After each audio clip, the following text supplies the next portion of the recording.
8.15 miles, 8 minutes, 11 seconds per mile. Felt pretty good out there today, although it was super windy.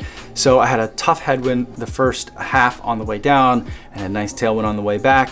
That kind of messed with some of my times. I wanted to run a little bit slower today in the 8:20 to 8:30 range, but I got kind of pushed along on the second half. This week, I'm just trying to take it a little bit easy, have an easy week. This was the first week of school starting back up for my daughter. And so we're just getting back into normal routines. Our schedules are a little bit off and everyone's just a little bit tired. Plus I want to try to do a big run on Saturday. So I'm just trying to take it easy during the week. Lately, I've been seeing a lot of leaked images and some leaked specs about the GoPro Hero 7. And today I want to talk about what it's going to take for me to upgrade for my GoPro Hero 5. Most of the footage that you see on this channel comes from this GoPro Hero 5.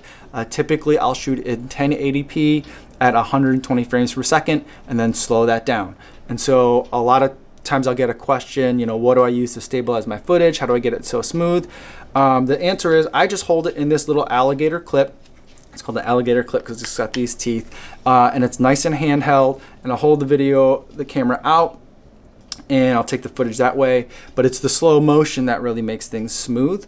This camera does have electronic image stabilization in it, but at the frame rate that I shoot at, there isn't electronic image stabilization. And so what you see is all just the beautiful, lovely help that slow motion brings to any shaky footage. In terms of upgrading, I didn't upgrade to the GoPro Hero 6, and that's because I only thought it was an incremental upgrade. Yes, there was more capability and functionality at 4K, but I've never been a huge fan of shooting running videos at 4K, and in either event, it still didn't give me the frame rate that I wanted. If a camera had 4K at 120 frames per second, I'd go out and buy that camera instantly, but that's not one of the leaked specs that people are anticipating for the GoPro Hero 7. So what is it going to take for me to upgrade? One of the things that I'm definitely looking for, or that has my mind intrigued, is that they say that there's going to be gimbal-like stabilization in this. And so right now there's electronic image stabilization to the extent that it exists. If you shoot at 1080p at 60 frames per second, you could take advantage of it. And what electronic image stabilization does, it looks at the image and it tries to figure out what's shaking, and so it keeps constant the things that shake, but it kind of warps the image to make the constant things constant, and so reduce shake that way. In Premiere Pro, it's called Warp Stabilizer. I think it's just called Stabilization in Final Cut. But if you've ever seen a video and it looks like gummy or really weird, like the world is caving in on itself kind of thing, what you're looking at is overly aggressive electronic image stabilization. I have that available to me in my post-editing tool, so whether it's available to me in this camera or not a huge deal.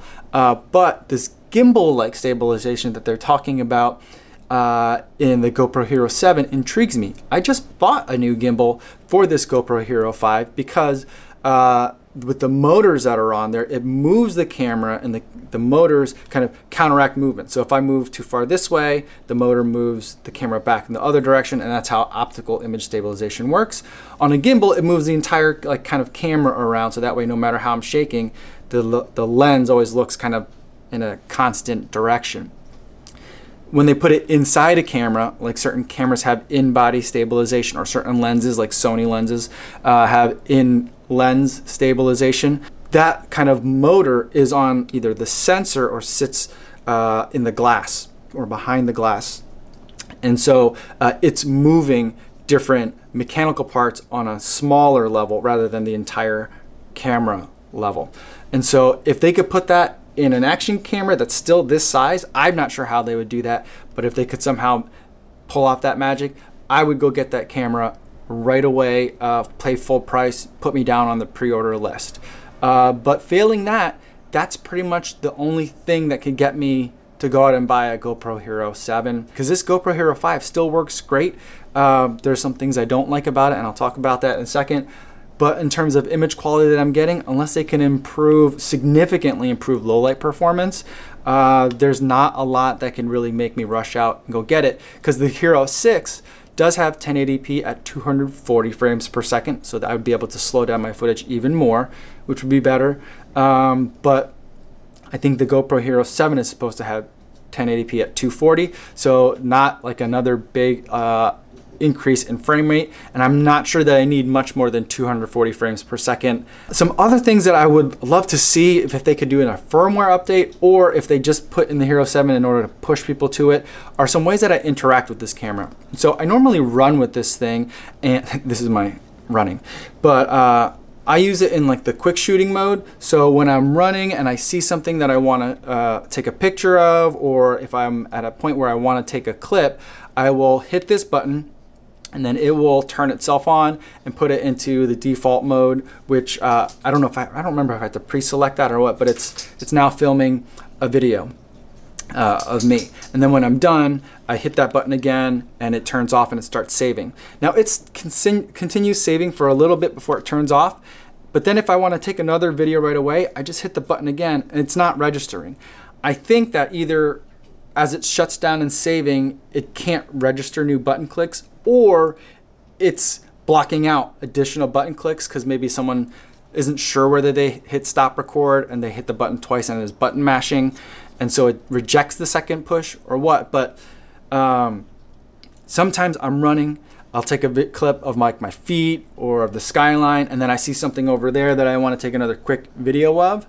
I can't do that right away, and so I usually have to wait like a 5 count before I hit that button again, and then it'll take another video. And so that lag has caused me to lose a lot of clips, and so it's really annoying to me. That's something that I hope that GoPro can fix in the GoPro Hero 7, either through a setting I can change, like turn it off, like extra button rejection or whatever you want to call it, or something that I can just, maybe it shuts down with the new chip that gets optimized, that can shut it down faster and then return it back on faster. That would be nice. The other thing that would be nice is the other way to turn on your GoPro is to hit the button on the side and hold it down, and then it'll turn on, and then you can use the shutter button to start and stop recording. Why did it turn itself off? So when I've got it in this mode, the first mode it turns on to is video. The next mode that I hit that button to, it goes to photo. The next time it goes to time lapse, and then the next one is, I think, settings. Photo, there's burst, and then time lapse, and then it gets you back to video again. Burst, I never use. Photo, I never use. Time lapse, I only very rarely use. I usually only use that in the car when I've got it mounted to something and I'm changing also like the frame rates and the image size and also the interval, and I'm pressing a lot more buttons. So I rarely need to cycle through these for anything that I'm doing. What I wish I could do is program different custom modes. So I've been spending this video talking about sometimes I shoot at 1080-60 because I want to take advantage of the electronic image stabilization. Sometimes I shoot at 1080-120. Sometimes I might want to shoot at 4K 30. And maybe instead of super wide, maybe I can get to medium or linear. Or if I'm shooting 1080-60, I'm usually shooting linear. And so those different modes and settings that I would love to be able to preset. Yes, I can go into the phone and change a lot of those things relatively quickly there, but I would love it is if while I'm running, I could turn on the camera, turn it on, and this is my default 1080-120, and then hit a button, and now all of a sudden I'm at 1080-60 because maybe I want to stop and talk to the camera for a little bit, like at a water break, and then maybe I want to go to 4K for a little bit. Maybe I want to take some shots of a skyline that I'm looking at, and instead of having it at super wide, I want it to be at linear. Those would be lovely options to have to make this button more useful, because I never ever shoot in burst. I never ever take a photo with my GoPro, and I very rarely need to shoot a time lapse with my GoPro. A lot of times I'd rather just take a video and then condense or time remap that video file. And so like some of these other shooting modes are just not that useful to me, but if I can make it custom presets for different resolutions, frame rates, and then camera angles or widths that you can select on the GoPro, that would be useful. So if that was something that came out in the GoPro Hero 7, that would be something that would also push me in the direction of buying one. The last thing that could make me buy a GoPro Hero 7 would probably be price. It would depend on how the pricing comes out. If they're gonna start out with like a $499 or a $599 GoPro Hero 7, I'm probably just gonna pass right off the bat. At $399, I mean, just because it's been 2 model years, I might upgrade just because there is a new processing chip that was in there from the 6. I think they're going to use the same chip with optimization. They have another year to have tweaked it and work with it, get a little bit more out of it. And then getting 1080 at 240 would be nice. But also those are things that are available in the 6. So when the new GoPro Hero drops, I will probably get a new one. Whether I get a cheaper 6 or I go all the way to the 7, that depends on what the actual product announcement is. And so I'm keeping a close eye on that, and I will let you know what I do once we get kind of full confirmed info. Although I think by the time GoPro's hurting so bad, I think by the time we get to the kind of press conference and the press release, we'll know everything that there is to know. So once we get to that point, I'll follow up and let you guys know if I'm going to pre-order, if I think it's worth it or not. Let me know if you have any questions about my current GoPro, the Hero 5, or if you have the Hero 6 and you had the Hero 5 and you think that's worth it in and of itself, or if you're excited about the 7, let me know in the comments. I'd love to hear what you guys are thinking. Thanks for watching today's video. I will see you guys on the next one. Yo, what's going on?